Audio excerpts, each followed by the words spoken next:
என்னோட gold bangles designs இந்த வீடியோவில் காட்டுறேன். டீடைல்ஸ் எல்லாமே ஃபுல் வீடியோவாக கொடுத்துருக்கேன். கீழே டேக் பண்ணியிருக்கேன், செக் பண்ணி பாருங்கள். இது வந்து கடா பேங்கிள் சிங்கிளாக போட்டுக்கிறதுக்கு எனக்கு ரொம்பவே பிடிக்கும். லைட் வெயிட் தான். அண்ட் நெக்ஸ்ட் பார்த்தீங்கன்னா பாம்பே டைப்பில் ரொம்ப லைட் வெயிட் ஒல்லி வளையலாக வரும். ரொம்ப காற்று மாதிரி இருக்கும். மோஸ்ட்லி இது தனியாக போடுறத விட ஃபஸ்ட்டு காமிச்சல அந்த கடா பேங்கிள் அதை மிடில் போட்டு இந்த மாதிரி ஒட்டுக்கா போட்டோம் அப்படின்னா கை நிறைஞ்ச மாதிரி இருக்கும். ஜல் ஜல்னு சவுண்ட்லாம் வரும். இது ஃபங்க்ஷன் யூஸ் தான் பண்ண முடியும், டெய்லி யூஸ் பண்ண முடியாது.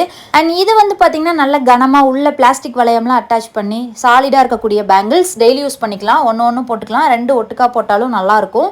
அண்ட் இது பார்த்தீங்கன்னா ஃப்ளோரல் டிசைனில் நல்லா பிரைட்டாக கலர்ஃபுல்லாக இருக்கக்கூடிய பேங்கிள்ஸ். ரெண்டு வளையல் போட்டாலும் நல்லாயிருக்கும். ஒன்றா இப்படி போட்டாலும் நல்லாயிருக்கும். ஃபங்க்ஷன் டைம் பட்டு சாரி வியர் பண்ணும்போது பெரிய பேங்கிள்ஸை கார்னரில் போட்டு இந்த மாதிரி போட்டோம் அப்படின்னா கை நிறைஞ்சா மாதிரி இருக்கும்.